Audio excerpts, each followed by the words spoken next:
নমস্কার বন্ধুরা, আমি সায়ন চলে এলাম আর একটা নতুন ভিডিও নিয়ে। আপনারা দেখছেন শিবতীর্থ বজবজ জয় বাবা ভূতনাথ। আজকে আসি একটা সম্পূর্ণ নতুন ভিডিও নিয়ে। কি ভিডিও? তোমরা সবাই কমেন্ট করেছিলে দাদা বাঁক তৈরির ভিডিও চাই, তো সেই হিসাবে এই ভিডিওটা আমি বানিয়েছি। বাঁক তৈরির ভিডিও, একটা 10 ফুটের চাঁদ দেয়া বাঁক আমরা বানিয়েছিলাম, যেটা নীলষষ্ঠীতে নিয়ে গেছিলাম। কালীঘাট থেকে বাবা পঞ্চবটি বজবজ এসেছি ও পরের দিনে বজবজ পঞ্চবটি থেকে আমরা বড় কাঁচিতে নিয়ে গেছি। তো সেই বাঁকটা বানানোর পুরো ভিডিওটা আপনাদের সামনে তুলে ধরলাম। আমরা বাঁকটা মূলত গিলিস পার্ক থেকে কিনে আনি, আপনারা দেখেছেন, আগেও আমি ভিডিও করেছি গিলিস পার্কে কোথা থেকে ভিডিও বাঁক কিনি, তো গিয়ে চ্যানেলে সেই ভিডিওটা দেখে নিতে পারেন। এখন বাঁকটা কিনে এনে বেসিক্যালি একটু, যেহেতু মাছটা কাঁচা হয়, তো সেই জন্য একটু তেল হলুদ মাখিয়ে নেওয়া ভালো, যাতে মাছটা একটু বেশি দিন লাস্টিং হয় বা একটু ভালো থাকে। তো এখন তেল হলুদটা মাখিয়ে নেওয়া হচ্ছে। এবার বেসিক্যালি আমি বানিয়েছিলাম 12খানা চাঁদ, বা যেটাকে পূর্ণিমার চাঁদ হিসাবে, আর মধ্যখানে একটা কিংয়ের লোগো করে শিবতীর্থ বজবজ ও জয় বাবা ভূতনাথ লেখা ছিল। তো এখন 7x7 চৌকো প্লাইগুলোকে গোল করে কেটে নিচ্ছি, যেগুলোকে চাঁদ বানানো হবে। আপনারা দেখতে পাচ্ছেন, প্রথমে মার্কার দিয়ে মার্ক করে নিচ্ছি, পরে দোকান দিয়ে আমি সেগুলো কাটাবো। আর এর নিচে একটা করে লোহার টি স্ট্যান্ড করিয়েছি, যেগুলো বেসিক্যালি তোমরা যে কোনো লোহার দোকান থেকে পেয়ে যাবে। খুবই 30 থেকে 40 টাকা দামে পড়বে, এর বেশি দাম পড়বে না। আমার তো 12খানা স্ট্যান্ড 200 টাকার ভিতরে হয়ে গেছিল। তো প্লাইউডটা গোল করে কাটার পর এরপরে আমরা যে মিডিলের লোগোটা ছিল কিং সাইড, বা যেটাকে রাজার মুকুটের লোগো বলা হয়, আমরা বেসিক্যালি সোশ্যাল মিডিয়ায় সব রকম ব্যবহার করি। তো সেই কিং লোগো একটা মধ্যখানে বানিয়েছিলাম, সেটাকে লেখা ছিল শিবতীর্থ বজবজ জয় বাবা ভূতনাথ। তোমরা জানো যেটা আমার গ্রুপের নাম বা যেটা আমার ইউটিউব চ্যানেলের নাম, সেই নামটাই লেখা ছিল। এই যে স্ট্যান্ডগুলো তোমরা দেখতে পাচ্ছ, এই স্ট্যান্ড অনুযায়ী আমি মিডিলে একটা করে হোল করাবো ও ব্যাকলা আউটসাইডটা কাটিয়ে নেবো, তবে চাঁদটা গোল হলে সুন্দর দেখতে লাগবে। এছাড়া এর ওপর থার্মোকল যাবে, প্লাস্টার অফ প্যারিস যাবে, রং হবে, অনেক কিছু কাজ হবে। তো ভিডিওটা স্কিপ করলে সবকিছু মিস করে দেবে। ভিডিওটার মধ্যে থাকতে হবে, পুরো ভিডিওটা দেখতে হবে, তবে জানতে পারবে কিভাবে বানাচ্ছি। আর এই প্লাইউডটা হচ্ছে প্রধানত 1.5 ফুট বাই 2 ফুট সাইজের। এখানে আমি রাজার মুকুট বা কিং যে লোগোটা, সেটাকে প্রথমে এঁকে নিচ্ছি, তারপর এটা দোকান থেকে কাটিং করাবো। ও এর মধ্যে থার্মোকল পড়বে, প্লাস্টার অফ প্যারিস, তার উপরে কাগজ আঠা দিয়ে আটকে, ওর উপরে থার্মোকল দিয়ে যে নামটা শিবতীর্থ বজবজ সেটা লেখা থাকবে। তো ভিডিওটা পুরো দেখো। আর যারা যারা এখনো পর্যন্ত আমার চ্যানেলে নতুন সাবস্ক্রাইব করোনি, সাবস্ক্রাইব করে রাখো, যাতে এইরকম ভিডিওগুলো আপলোড করলে খুব তাড়াতাড়ি তোমাদের সামনে পৌঁছাতে পারে। আর অসংখ্য ধন্যবাদ সবাইকে যারা আমার চ্যানেলকে সাবস্ক্রাইব করে আছেন, আমার 5K সাবস্ক্রাইবারটা কমপ্লিট করে দিয়েছেন। আর চাইবো ভবিষ্যতেও আপনারা আমার সঙ্গে থাকুন, সাপোর্ট করুন, তবে আমি এইরকম ভিডিও আপনাদের আরও দেখাতে পারবো।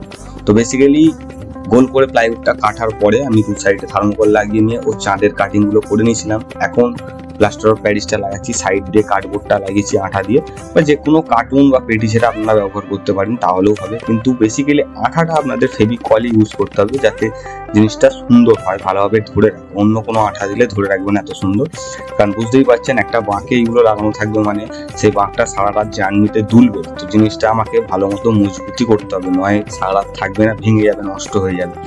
তো এখানে বেসিক্যালি আমি 12খানা চাঁদ বানিয়েছিলাম। এখন কার্ডবোর্ড লাগানো হয়ে গেছে, আঠা লাগানো হয়ে গেছে। তো প্লাইউড লাগানো পরে লাস্ট স্টেপে আমরা প্লাস্টার অফ প্যারিসটা লাগাচ্ছি। লাগিয়ে কিছু লাগানো হয়ে গেছে, সেগুলো এখন রোদে রাখা আছে, এগুলো শুকিয়ে গেলে রং করা হবে।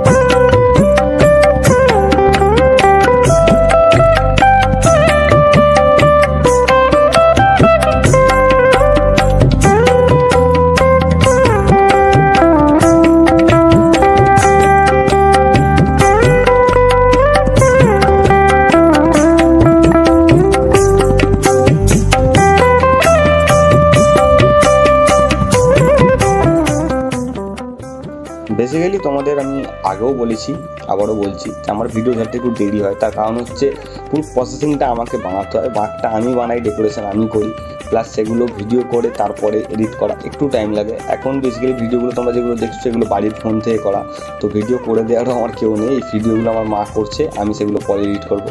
আর কিছু কিছু ভিডিও আমার ক্যামেরা কোয়ালিটি আছে, সেগুলো তোমরা দেখতে পাবে, যেগুলো ফ্রেশ দরকার, তোমরা বুঝতে পারো না দাদা কীভাবে বানাও, সেই জন্য করেছি। তো এখন বেসিক্যালি সবগুলোকে প্লাস্টার অফ প্যারিস করে আঠা মেরে শুকনো হয়ে গেছে, এবার কাগজ মারা রং করার পালা। কিছু কিছু মালে কাগজ মারা হয়ে গেছে, এগুলো কাগজ মেরে কমপ্লিট করে রাখা আছে, এর মধ্যে শুধু রং করা হবে। ফাইনাল লুক বলতে গেলে এটাই, রংটা করলে আর একটু গেটআপটা বেরোবে। আর খাটনি চলছে বিগত এক সপ্তাহ ধরে, আমি প্রচুর খাটনি করছি এইগুলো বানানোর জন্য। তো চাইবো যাতে তোমাদের কমেন্টগুলো বেশি করে আসে, কারণ সবাই জানো ইউটিউবের নতুন অ্যালগোরিদম অনুযায়ী কমেন্ট না বেশি পড়লে ভিডিও বেশি লোকের কাছে যাবে না। তোমরা যত কমেন্ট করবে তত আমার ভিডিওটা বেশি লোকের কাছে পৌঁছাবে। যদি চাও দাদার খাটনিটা একটু সাফল্যমণ্ডিত করতে, তাহলে অবশ্যই কমেন্ট করে জানাবে যে কোন জায়গা থেকে দেখছো আর কোথা থেকে ভিডিওটা দেখছো, কেমন লাগলো। তো এখন সব শুকিয়ে গেছে, এবার একটা একটা করে রং করবো আমরা। 12খানা এখানে চাঁদ করা হয়েছে, মধ্যখানে একটা কিং। আর আমাদের এই ঘুঙুর এখন তেঁতুল দিয়ে পালিশ করা চলছে। অনেকে ব্রাশও দিয়ে পালিশ করে, অনেকে বিভিন্ন ধরনের জিনিস দিয়ে, কিন্তু আমি বলবো পিতলের জিনিস বেস্ট হচ্ছে পিতলের তেঁতুল জল দিয়ে একটু পরিষ্কার করলে পরিষ্কার হয়। আর এখানে বেসিক্যালি আমি 10 ফুটের একটা বাঁক ইউজ করেছিলাম, গিরিশ পার্ক থেকে কিনে এনেছি 600 টাকা দিয়ে। বাঁকটা তোমরা দেখলে বুঝতে পারবে। আর এই বাঁকটায় মধ্যখানে কিংটা বসবে, দুদিকে ছটা ছটা করে চাঁদ। কিন্তু চেষ্টা করেছিলাম ছটা ছটা করে 12টাই চাঁদ বসাতে, কিন্তু অবশ্যই 12টা চাঁদ বসাতে পারিনি, 10টাই চাঁদ বসেছে, বেশি বসেনি। তো এখন বেসিক্যালি রং করছি মধ্যখানের কিং লোগোটা অরেঞ্জ কালার করছি আমি। ও সাইডের চাঁদগুলো যেরকম মুনলাইট আর্টিফিশিয়ালি হয়, চাঁদের কাটিং করে হালকা ব্ল্যাক দিয়ে হোয়াইট দিয়ে সেট দেওয়া থাকবে, সেই রকমই বানাবো। আর যে বন্ধুরা যে সাবস্ক্রাইবাররা কমেন্ট করছিলে দাদা বাঁক তৈরির ভিডিও দাও, বেসিক্যালি এই ভিডিওটা তাদের জন্যই বানিয়েছি। ও কিছু সাবস্ক্রাইবাররা কমেন্ট করছে দাদা পাখা দিয়ে বাঁক তৈরি করতে পারো, পাখা দিয়ে বাঁক তৈরি করতে পারি। আগেও কিন্তু বিভিন্ন বাঁক বানিয়েছি, বিগত আসছে বুদ্ধ পূর্ণিমা আছে, দুর্গা পূর্ণিমা আছে, লক্ষ্মী পূর্ণিমা আছে, রাখি পূর্ণিমা আছে। চেষ্টা করবো নিত্য নতুন কোনো বাঁক আপনাদের উপহার দেওয়া। তার জন্য আপনাদের প্রত্যেকের কমেন্ট ও সাপোর্ট আমার অবশ্যই লাগবে। তোমার একটা কমেন্ট আমাকে অনেকটা ইন্সপায়ার করে ভিডিও বানানোর জন্য। আর যে সকল ভাইরা কমেন্ট করেছিলেন যে দাদা বুদ্ধ পূর্ণিমা আসবে কিনা, চেষ্টা করছি বুদ্ধ পূর্ণিমা আসতে, কারণ চৈত্র পূর্ণিমায় আমি তারকনাথ যেতে পারিনি। আমি চৈত্র পূর্ণিমায় আমাদের বজবাজি এসেছিলাম, কারণ তার পরের দিন নীলের বাতি ছিল। আমরা নীলের বাড়ি থেকে কালীবাড়ি থেকে বড়কাছড়ি যাই, যার জন্য চৈত্র পূর্ণিমার আগের দিনে হনুমান জয়ন্তীর দিন রাত্রিবেলা আমরা কালীহাট থেকে জল নিয়ে বাবা বড়কাছড়ি ঢুকেছিলাম, ও বড়কাছড়ি থেকে জল নিয়ে তারপরের দিন নীলের বাতির দিনে আমরা তারকনাথ গেছি। এই সেটটাই নিয়ে 12খানা চাঁদ বানিয়েছিলাম যেটা। তো চেষ্টা করছি বুদ্ধ পূর্ণিমায় ঢোকার। যে ভক্তগুলো কমেন্ট করেছিলে আসো শ্মশানঘাটে এসো, দেখা হবে। কারণ তোমরা জানো আমি শ্মশানঘাট বা হাতিশালা ঘাট ওখানেই যাই, বিগত 3-4 বছর পূর্ণিমায় যে যাতায়াত করছি, তো ওই ঘাট থেকে আমরা বেরোই। তো এখনও পর্যন্ত যারা চেনো না শ্মশানঘাট আসতে পারো না, একটাই বলবে দাদা হাতিশালা ঘাট বললে সবাই দেখিয়ে দেবে হাতিশালা ঘাট। আর কিছু ভক্তরা কমেন্ট করেছিল দাদা বড়কাছড়িটা কোথায়। বড়কাছড়িটা হচ্ছে আমাদের বজবজের বাগড়াহাট এলাকায় বাবা বড়কাছড়ির মন্দির আছে। তো যারা এখনও বুঝতে পারছো না তারা আমতলা দিক থেকে আসে, অনেকে রাস্তা আছে আমাদের কলকাতা হয়ে কালীঘাট হয়ে আমতলা দিয়েও আসা যায়, বা তুমি যদি বজবজে আসো বজবজ স্টেশন থেকে অটো ধরে বড়কাছড়ি যেতে পারো। আর এছাড়া যারা আমার সাথে আসতে ইচ্ছুক কমেন্ট করে জানিও, তাহলে যদি কিছু ভক্ত বা কিছু বন্ধুরা মিলে কমেন্ট করো 10-12 জন, তাহলে আমি চেষ্টা করবো একটা গ্রুপ করে যে কোনো একটা পূর্ণিমায় বড়কাছড়ি যাওয়ার তোমাদের সবাইকে নিয়ে।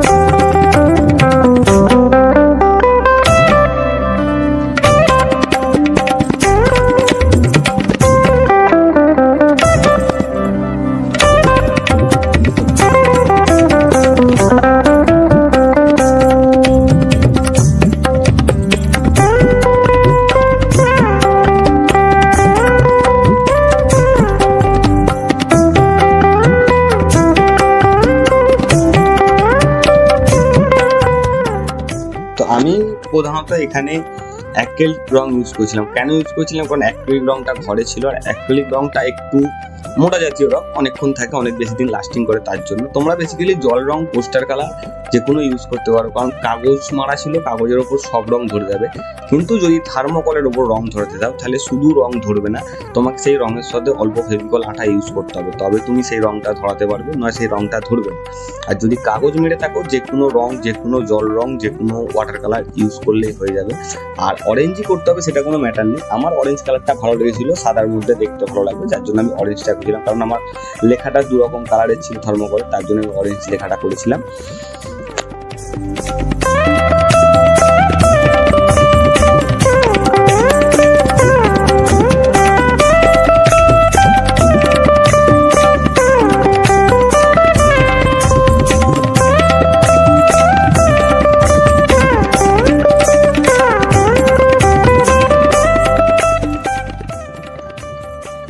আউটসাইড ফ্রেমিং গুলো সবই সাদা কাগজ মেরেছিলাম। তার কারণ হচ্ছে যেহেতু নীল ষষ্ঠী ছিল, আমি বেশি রংচঙে কোনো ডিজাইন করতে চাইনি। আমি চেয়েছিলাম একটু সাদার মধ্যেই যাতে দেখতে সুন্দর লাগে। যার জন্য কি করেছিলাম, প্রত্যেকটা সাদা কালারের উপরে বিভিন্ন কালার দিয়ে এক ড্রপ বিভিন্ন কালার দিয়ে একটা নতুন ডিজাইন করার আমার চেষ্টা করেছিলাম। তোমরা দেখো, দেখে যদি ভালো লাগে অবশ্যই জানাবে। কারণ দেখো, বিভিন্ন কালার করলে, ডিপ কালার করলে চাঁদের উপরে ভালো লাগবে না দেখতে। যার জন্য সাদার উপরে ডিজাইনটা করেছিলাম, যাতে লোকের চোখে বেশি লাগে, দেখতে সুন্দর লাগে। কারণ সাদা কালার শান্তির প্রতীক, সবাই জানে। এবার কিছু কিছু ভক্তরা কমেন্ট করেছিল যে দাদা তুমি পূর্ণিমায় যেসব বাঁকগুলো বানাও কত ফুটের হয়, কত ওয়েট নিয়ে যাও। দেখো, সেরকম কোনো ম্যাটার নেই। তোমরা যতটা ওয়েট ক্যারি করতে পারবে, একটা বাঁক নিয়ে এসে আগে ঘরে বাঁকটা নিয়ে যাওয়ার আগে ওয়েট দিয়ে, গদি বেঁধে, শিকা দিয়ে দেখে নেবে টেস্ট করে যে বাঁশটা কত ওয়েট নিতে পারছে, কত ওয়েট তুমি ক্যারি করে টানতে পারবে, সেই অনুযায়ী ওয়েট দেবে। দেখো, আমাদের ছেলেরা কিছু আছে হাইট 6 ফুটের কাছাকাছি, কিছু কিছু ছেলে আছে 5.5 ফুট, 5 ফুট, 5 ফুট 6, আমরা আছি 5.5 ফুট। তো আমাদের হাইট অনুযায়ী 7 ফুট 7.5 ফুট বাঁক আমরা খুব সুন্দর কাঁধে নিয়ে যেতে পারি। এর থেকে একটু বড় হলে একটু লম্বা ছেলেদের লাগে। তো সেই ক্ষেত্রে ওয়েটটা কোনো ম্যাটার নয়, হাইটটা ম্যাটার। যেরকম হাইট হবে সেরকম ওয়েট দেবে। যদি খুব লম্বা ছেলে থাকে তাহলে তুমি বড় বাঁক করে বেশি ওয়েট দিতে পারবে, বাঁক চলে যাবে কাঁধে। কিন্তু যদি শর্ট হাইটের ছেলেটা হও তাহলে তার ক্ষেত্রে একটু ছোট বাঁক করবে, 7 ফুট 7.5 ফুটে, একটু মিডিয়াম ওয়েট 8 কিলো 10 কিলো জল নিয়ে তোমরা নিয়ে যেতে পারবে, তবে ভালো লাগবে। আর বেসিক্যালি যদি বড় সেট এইরকম করতে যাও তাহলে আমি বললাম তো 10 ফুটের করতে হবে, আর জল 10 কিলো প্লাস দিতে হবে, তবে বাঁকটা সুন্দর খেলবে, সুন্দর যাবে। আর যারা যারা এখনো পর্যন্ত সাবস্ক্রাইব করুনি, ভিডিওটা দেখছো এতক্ষণ, সাবস্ক্রাইব করে রাখো অবশ্যই। তবে এইরকম আরো ভিডিও আসছে, আরো নতুন নতুন বাঁক বানানোর ভিডিও আসছে। অলরেডি একটা ভাই কমেন্ট করেছে দাদা পাখা দিয়ে বাঁক বানাও, চেষ্টা করবো পাখা দিয়ে বাঁক বানানো। তার বাদেও আমার আরো 2-3টে বাঁক বানানোর চিন্তা ভাবনা করা আছে, আমি সেগুলো বানাবো। চ্যানেলে চোখ রাখো ও সাবস্ক্রাইব তো অবশ্যই করো, যাতে ভিডিওগুলো তোমরা পাও খুব তাড়াতাড়ি। কারণ সামনে শ্রাবণ মাস আসতে চলেছে, প্রচুর ভিডিও আসবে। বুদ্ধ পূর্ণিমা, আমি জানো প্রত্যেক বছর বুদ্ধ পূর্ণিমায় যাই, তার বুদ্ধ পূর্ণিমার বাঁকের ভিডিও আসছে। এরপরে চৈত্র পূর্ণিমার ভিডিও আসবে, ও নীলের বাতির ভিডিও আসছে, সুন্দর সুন্দর ভিডিও বাঁক নিয়ে।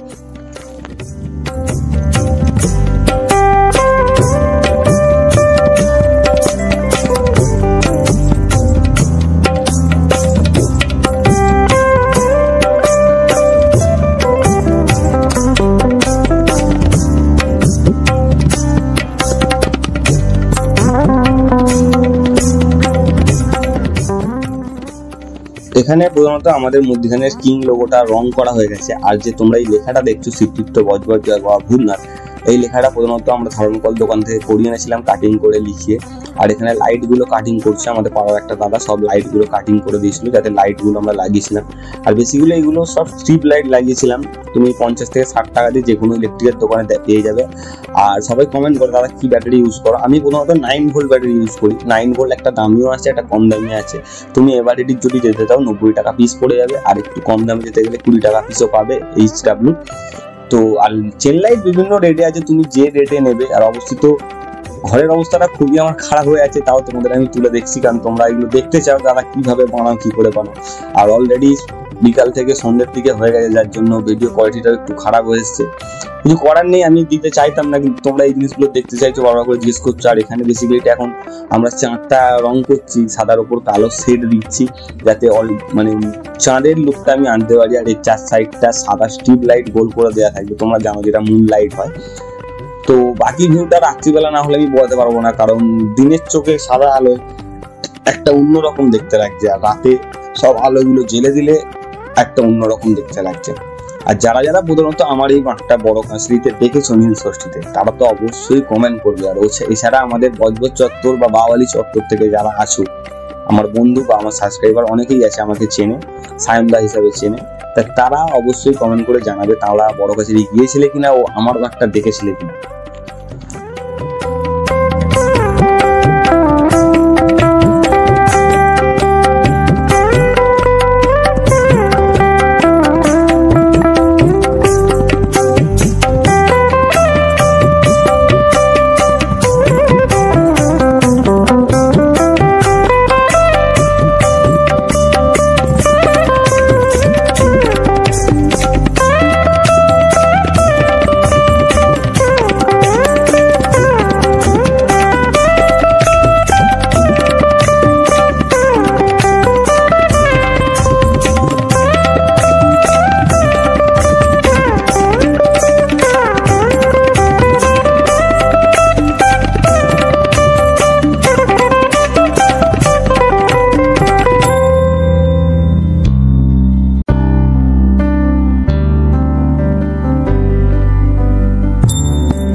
অসংখ্য ধন্যবাদ ভিডিওটা দেখার জন্য। আজ তবে এতটুকু থাক, দেখা হচ্ছে পরবর্তী কোনো ভিডিওতে, পরবর্তী কোনো জলযাত্রা ও পরবর্তী কোনো পূর্ণিমা যাত্রা ও তারকেশ্বরের ভিডিও নিয়ে। আশা করছি আপনারা সুস্থ থাকবেন, ভালো থাকুন, ধন্যবাদ।